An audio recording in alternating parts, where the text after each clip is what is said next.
گھر کے برآمدے میں سارے گھر والے اکٹھے بیٹھے چائے اور بسکٹ نوش فرما رہے ہوتے ہیں، ساتھ ہی ساتھ گپے بھی مار رہے ہوتے ہیں کہ بالاج بھی ان کے ساتھ جا کر بیٹھ جاتا ہے اور باتوں باتوں میں ان سب سے کہنے لگتا ہے کہ میں اپنی اماں جان کو کراچی علاج کے لیے لے جانا چاہتا ہوں۔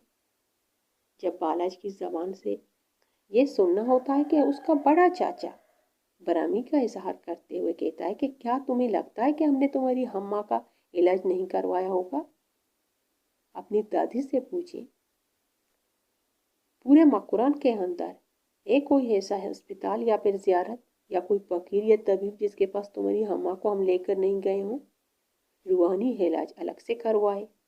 ان سب کا یہی کہنا تھا کہ یہ اب کبھی ٹھیک نہیں ہو سکتی، ان کی یادداشت چلی گئی ہے۔ تمہارے ابو کے گھر چھوڑ کر جانے کے بعد تمہاری اماں کے صدمہ کرنے کی وجہ سے وہ اپنی یادداشت کھو بیٹھی ہے۔ تم تو اس وقت بچے تھے، تمہیں کیا معلوم؟ جب اس کا چاچا بڑبڑا رہا ہوتا ہے تو بالاج ڈرتے ڈرتے کراچی تو لے کر نہیں گئے۔ بالاج کا یہ کہنا ہوتا ہے کہ اوپر سے دادی اماں کہنے لگتی ہے، کراچی کیا تمہاری اماں کا میکا ہے جب منہ اٹھا کر چل دیا؟ کراچی جانے کے لیے ڈھیر سارا پیسہ چاہیے، تمہاری جیب میں تو پھوٹی کوڑی بھی نہیں ہے۔ جب دادی کی منہ سے بالاجی یہ سب سنتا ہے تو اپنی جگہ سے اٹھ کر دادی اماں کے سامنے جا کر بیٹھ جاتا ہے اور روحانی سی حالت میں ان کے ہاتھوں کو اپنے ہاتھوں میں لیتے ہوئے کہتا ہے، دادی اماں مجھے کچھ زیور دے دے، انہیں بیچ کر اپنی اماں کا علاج کرواؤں گا۔ جب بالاج سونا بیچنے کی بات کرتا ہے تو اس کی دادی یکدم غصہ دکھاتے ہوئے بالاج کا ہاتھ اپنے ہاتھوں سے جھٹکتے ہوئے کہتی ہے، میرے پاس پالتو سونا نہیں ہے کہ انہیں کوڑے دان میں ڈال دوں۔ خبردار جو آج کے پاس سونا بیچنے کی بات کی، ورنہ مجھ سے برا کوئی نہیں ہوگا، چل بھاگ یہاں سے۔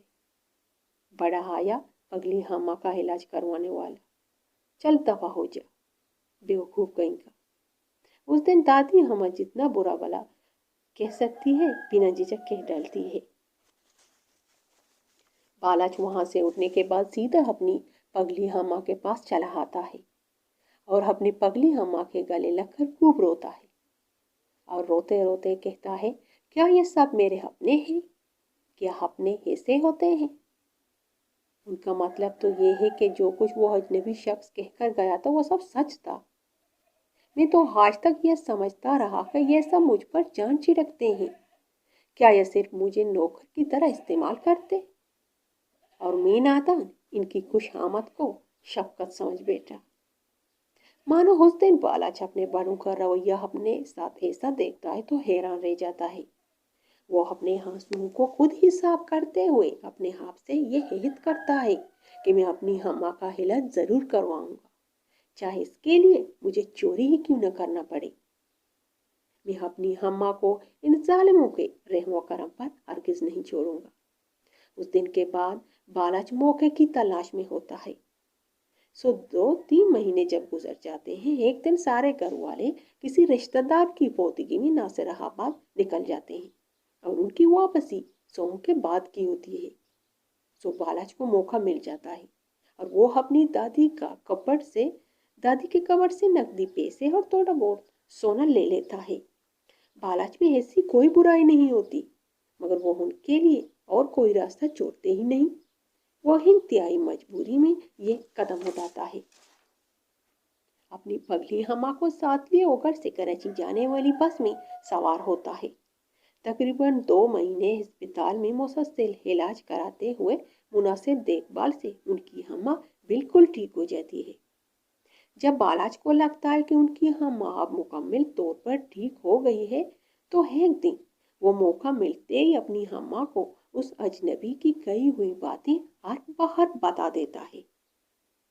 تو جواب میں ان کی اماں کہنے لگتی ہے، بیٹا وہ کوئی اجنبی شخص نہیں تھا، بلکہ انسان کے روپ میں کوئی فرشتہ ہوگا جو اپنے نیک اور ایماندار بندوں کے لیے اس دھرتی پر اللہ کے حکم سے اتارے جاتے ہیں۔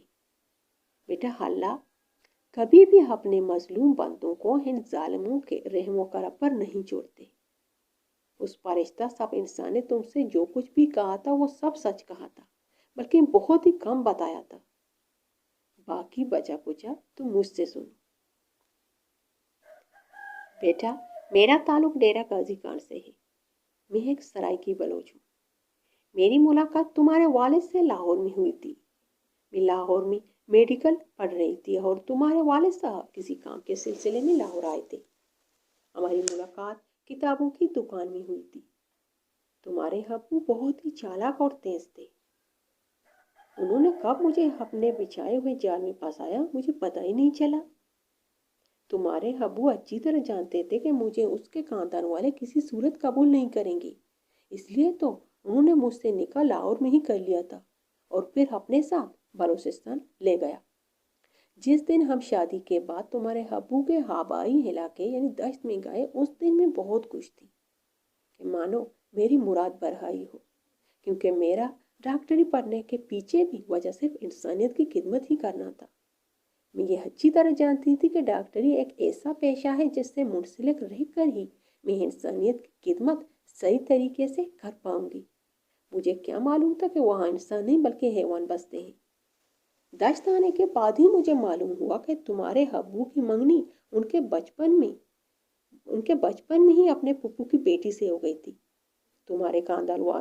تمہارے خاندان والوں میں سے کسی نے مجھے قبول نہیں کیا۔ وہاں پر مجھ سے کوئی نام لے کر مخاطب نہیں ہوتا، بلکہ جب بھی پکارتے ناگن یا پھر نکچڑی کہہ کر پکارتے۔ ان سب کو وہم ہو گیا تھا کہ میں ایک پڑھی لکھی لڑکی ہوں، اہلِ بہانے سے ان کی ساری زمینیں اپنے نام کرا دوں گی۔ جس دن تمہاری پیدائش ہوئی اس دن مانو قیامت نے تمہارے دادا ابو کے گھر ہلکی سی دستک دی ہو۔ وہ سب خوش ہونے کے بجائے ایک دوسرے کو ہی نوچنے لگے۔ کوئی کہہ رہا تھا کہ تمہاری وجہ سے میر غیر کو بیاہ کر لے کر آگے آئے، تو کوئی کسی اور کو مورد الزام ٹھہرا رہا تھا۔ ان سب کو یہ ڈر ستائے جا رہا تھا کہ اب ہماری پھوپھیوں کی زمینیں ہم سے چھین لی جائیں گی۔ میں وہاں پر رہ کر یہ سمجھ گئی تھی کہ وہاں انسانوں کے جانوں کی کوئی اہمیت نہیں تھی، صرف مال ہی سب کچھ تھا۔ ان سب کے سینوں میں آگ جل رہی تھی کہ میں نے ایک صحت مند اور خوبرو لڑکا جنا تھا۔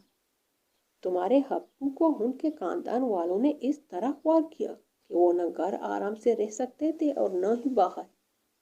ان سب کا نتیجہ یہ نکلا کہ تمہارے ابو ایسے گئے کہ آج تک پلٹ کر واپس نہیں آئے۔ میں تو یہ یقین سے نہیں کہہ سکتی کہ تمہارے ابو کے ساتھ کیا ہوا ہوگا، مگر ہاں اتنا میں یقین کے ساتھ ضرور کہہ سکتی ہوں کہ اگر تمہارے ابو گھر چھوڑ کر جاتے تو ہم دونوں کو ضرور اپنے ساتھ لے جاتے۔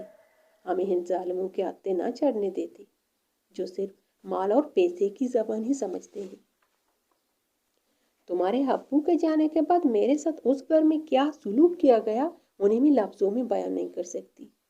میں ان سب سے بار بار التجا کرتی کہ میں اپنے بیٹے کو لے کر جہاں سے آئی تھی وہیں واپس لوٹ جاؤں گی، مگر ان ظالموں نے میری ایک نہ سنی۔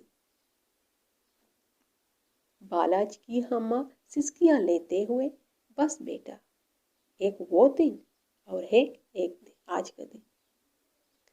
بالاج کی اماں اپنے آنسو پوچھتے ہوئے کہتی ہے کہ اب ہم کبھی تمہارے ابا کے آبائی علاقے نہیں جائیں گے، نہ ہی خود اور نہ ہی تجھے وہاں جانے کی اجازت دوں گی۔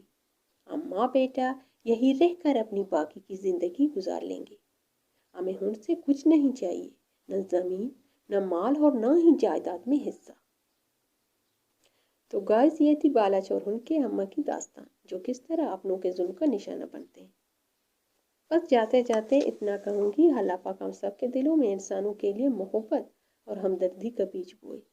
شکریہ مجھے سننے کے لیے۔ فی امان اللہ۔